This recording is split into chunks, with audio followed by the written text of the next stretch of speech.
Assalamualaikum warahmatullahi wabarakatuh. Saya Syahabuddin. Terima kasih banyak kerana anda berada di channel YouTube saya dan terima kasih banyak jika anda telah tekan butang subscribe. Kalau belum tekan butang berkenaan, tekan butang itu sekarang. Jika ada video-video yang bermanfaat, insya-Allah akan ada di feed YouTube anda. Hari ini saya dengar satu video daripada Muhammad Firdaus Muhammad Adnan yang lebih dikenali sebagai Tok Singa, yang saya nampak video tu ada dekat TikTok. Dalam video tu tunjuk bahawa ketika dia visi dengan pawang Neo, dia sebutkan bahawa Nabi Sulaiman tak ada tongkat, dia cuma ada cincin. Ini tak betul. Tapi sebelum saya nak berikan kritikan, saya nak puji sahabat kita Muhammad Firdaus ni. Sebab dia berani nak pergi sanggah pawang Neo. Sebab pawang Neo tu memang patut pun disanggah oleh orang-orang macam Tok Singa. Dan saya tak fikir ustaz-ustaz yang mengaji Azhar, Jordan patut untuk menyanggah pawang Neo. Cukup kita bagi Tok Singa sanggah dia. Boleh jadi itulah jalan dakwah yang bagus untuk Tok Singa, Abang Firdaus kita ni, jihad yang paling sesuai untuk beliau. Cuma lepas ni sebelum sanggah, Tok Singa kutip dulu sanggahan itu dengan ilmu. Marah diri kita dulu. Cakap kat diri kita untuk berdisiplin dalam isu-isu agama. Jangan sandarkan sesuatu dalam hal agama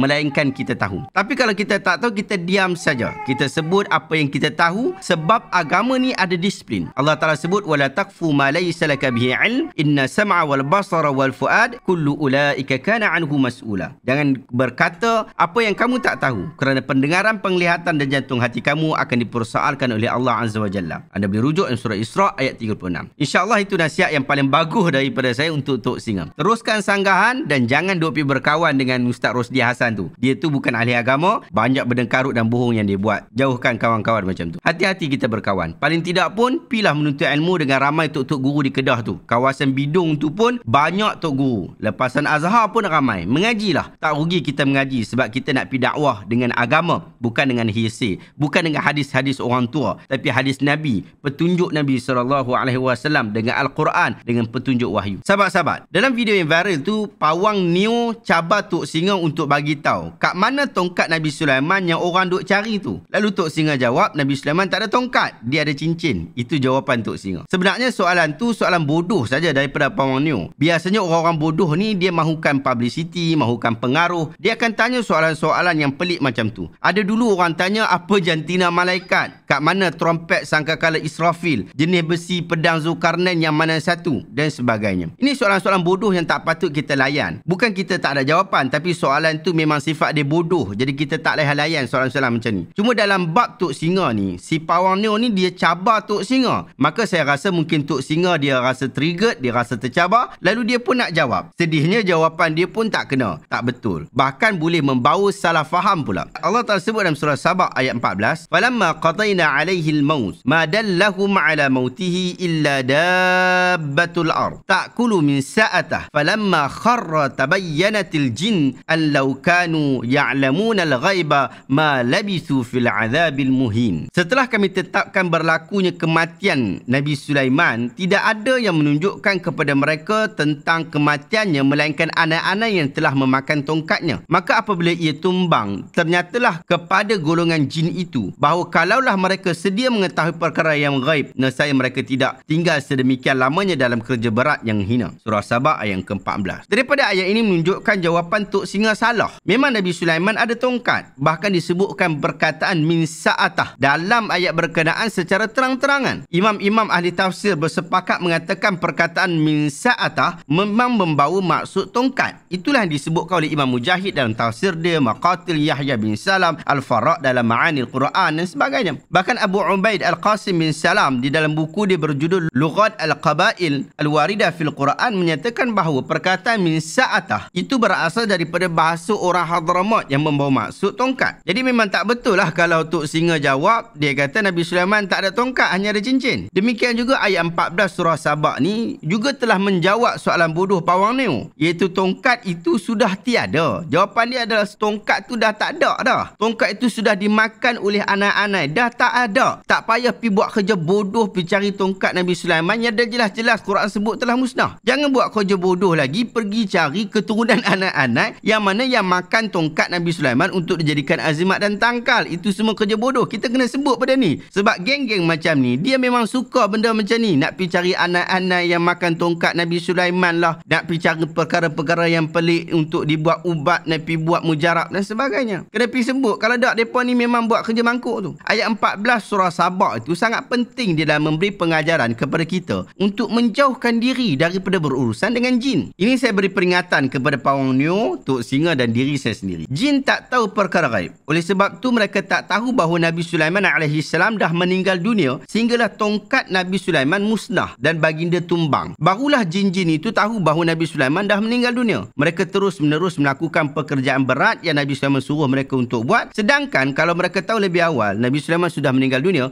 nescaya mereka akan cabut lebih awal. Tak mau buat kerja tu. Jadi kita jangan duk main jin. Duk pergi cari cincin bunian lah. Kononnya boleh laris perniagaan. Cari geliga alam raib lah pemberian jin. Kononnya dapat merapatkan jodoh. Dan yang paling mangkak lagi, kalau pergi percaya cakap jin. Jin dakwa orang ni dan orang itu santau dia. Dia pergi percaya. Pergi minta dekat jin untuk cari barang yang hilang. Jodoh yang tak kesampaian. Minta jin ubat mak ayah dia. Dan pelbagai rahsia gaib yang lain. Ingat, manusia dan jin tak tahu perkara gaib. Yang tahu perkara gaib ini Allah sahaja. Itulah yang mahu dijelaskan dalam surah Sabah ayat 14. Wallahu ta'ala alam. Adakah anda dapat sesuatu ilmu yang bermanfaat pada hari ini? Jika anda rasa video hari ini bermanfaat, tekan butang share. Semoga orang lain juga mendapat manfaat yang sama. Terima kasih banyak. Assalamualaikum warahmatullahi wabarakatuh.